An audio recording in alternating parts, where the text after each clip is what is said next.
Oh no, Stacy. You aren't mad that Valentine and I are having fun, are you? Girl, we practically shared a crib. You can't be this insecure, can you? When the hostility became too obvious to ignore, I tried bringing it up to Valentine. He just laughed and called me paranoid. And now, that hostility wasn't just obvious. It was weaponized. She was wearing her malice like a badge of honor. No tiara, but all the princess syndrome. Does it physically hurt you if Valentine doesn't revolve his entire universe around you for one day? So now you're faking a severe allergy just to get him to pity you? A few of Valentine's friends chuckled, the sound ugly and mocking in the private dining room. I really am allergic to cilantro, I forced out, my voice tearing into a raw, desperate scream. Give me the medicine. The room fell silent for a single heartbeat. Then a wave of uproarious, mocking laughter crashed over me. Among all the jeers, Chloe's voice was the loudest, dripping with pure venom. Ha ha ha, you're really committing to the bit, aren't you? This performance belongs in an acting masterclass.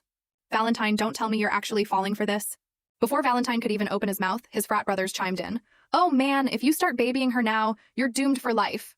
Bro, you aren't really whipped by this drama queen, are you? You can't indulge this kind of toxic behavior. Spurred on by his friends' taunts, any hesitation Valentine might have felt vanished completely. He tilted his head back, looking down his nose at me. Who says I'm babying her? Frankly, I think we let her off too easy. He lightly nudged my leg with his foot. Drop the act. Stacy, seriously. One more second of this and I'm actually going to be upset. When I couldn't respond, a flicker of doubt finally crossed his face.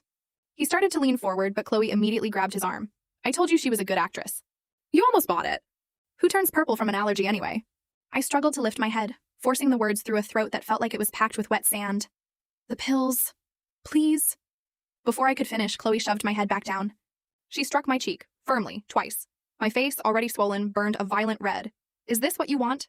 She pulled a small, familiar plastic bottle from her pocket, tipped the little white pills into her palm, and tossed them lightly in the air, taunting me. My eyes tracked the pills like they were my only salvation. Give them. To me. My breathing was shallow and erratic.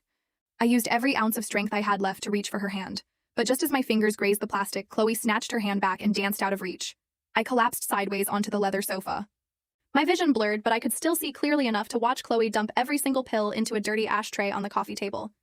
Then, she poured half a glass of stale beer over them. The pristine white pills dissolved into a muddy, toxic sludge, dark bubbles clinging to the edge of the glass. My stomach heaved. And I dry heaved, the violent motion tearing at my swollen throat. Oh, look at that! She still knows how to act disgusted. Doesn't look like an allergic reaction to me. Chloe glared at me, her face twisting with impatience. Valentine's expression darkened, his eyes reflecting pure irritation.